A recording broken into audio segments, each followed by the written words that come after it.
출애굽기 23장은 십계명 이후에 주신 그 율법에 대한 그 추가적인 민법의 마지막 부분입니다. 첫째로는 1절부터 9절까지는 공평에 관한 법이고 10절부터 19절까지는 절기에 관한 법이고 20절에서 33절까지는 전체 율법의 마지막 결론인 마지막 명령과 약속에 관한 내용입니다. 먼저 공평에 관한 법에서는 정의를 말합니다. 거짓말을 퍼뜨리지 말고 거짓 증언을 하지 말 것에 대해서 말하며 또한 다수가 악을 행하더라도 그것을 따르지 말 것에 대해 이야기합니다. 또한 앞에서 강조했듯이 약자를 보호하는 것이 하나님의 뜻이지만 그럼에도 가난한 자의 일이라고 해서 그를 보호한다는 명목하에 편파적으로 판단해서는 안 된다라고 말하고 있습니다.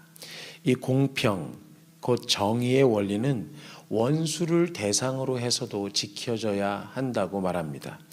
4절에 보면 원수의 길 잃은 가축을 보면 돌려주어야 하며 미워하는 자의 나귀가 많은 짐에 넘어져 있을 경우에도 도와주어야 한다라고 말합니다.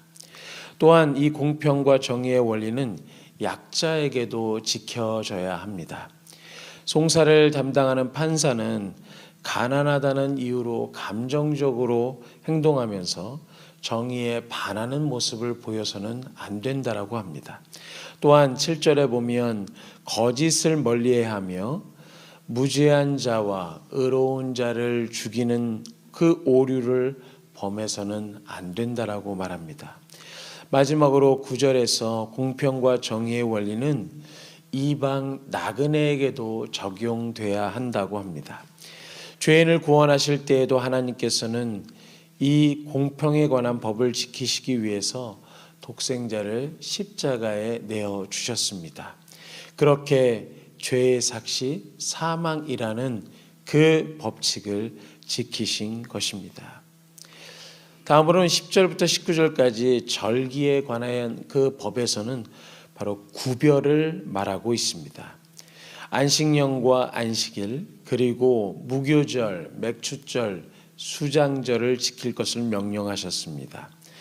안식년인 7년째에는 6년 동안 경작했던 그 땅을 쉬게 해야 합니다. 또한 7년째 해에 그 나오는 땅의 열매들이 있을 것인데 그것은 가난한 자들과 들짐승들이 먹도록 함으로 약한 자를 돌보는 데 사용되어야 한다라고 말합니다. 12절에서 안식일인 7일째에는 여종과 자식과 나그네 그리고 소와 나귀까지 모든 약자들이 안식을 누려야 한다라고 말하고 있습니다. 그 외에 지켜야 할 3대 절기로는 무교절, 맥추절, 수장절에 대해서 기록하고 있습니다. 먼저 15절의 무교병의 절기, 무교절은 애굽에서 나왔음을 기억하는 절기입니다. 또한 맥추절은 칠칠절, 초실절이라고도 부르며 첫 열매를 거둠에 감사하는 절기입니다. 수장절은 수고한 것을 거두어 들여서 감사하는 추수 감사절의 의미를 담고 있습니다. 이 절기들은 하나님이 행하신 일을 기념하는 절기입니다. 이 날을 통해서 우리는 하나님 앞에 구별되어야 합니다. 18절에 보면 유교병을 제하고 제물의 기름을 아침까지 남겨두지 않고 또 처음 거둔 열매의 가장 좋은 것을 드리는 것, 이것이 바로 구별을 의미합니다. 마지막으로 20절과 33절의 전체 율법의 결론에 대한 내용은 마지막 명령과 약속입니다. 하나님의 명령과 약속의 핵심은 구별된 나라와 구별된 삶을 살게 하시겠다는 것입니다. 하나님은 약속을 이루시기 위해서 이스라엘 백성들을 하나님의 사자를 통해서 예비하신 땅으로 인도하시겠다라고 말씀하십니다. 그러므로 22절과 23절에선 이스라엘이 하나님의 그 사자의 목소리를 잘 듣고 청종하고 따라가면 대적을 이기고 가나안 땅에서 장구하며 살게 될 것이라고 말하고 있습니다. 마지막으로 31절과 32절은 하나님은 가나안을 이스라엘에게 허락하실 때 그 땅에 신과 언약하지 말 것을 명령하셨습니다. 오직 하나님께만 순종하는 구별된 백성이 되라고 명령하시는 것입니다. 말씀을 정리하겠습니다.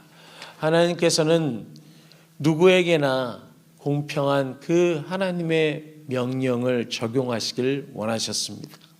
또한 절기를 통해서 우리가 하나님 앞에 하나님의 백성으로서 하나님을 기억하는 삶, 그리고 하나님 앞에 구별되어 드리는 예배자의 삶을 원하셨습니다. 또한 하나님께서는 하나님의 말씀에 순종하는 구별된 백성을 원하신다는 사실입니다.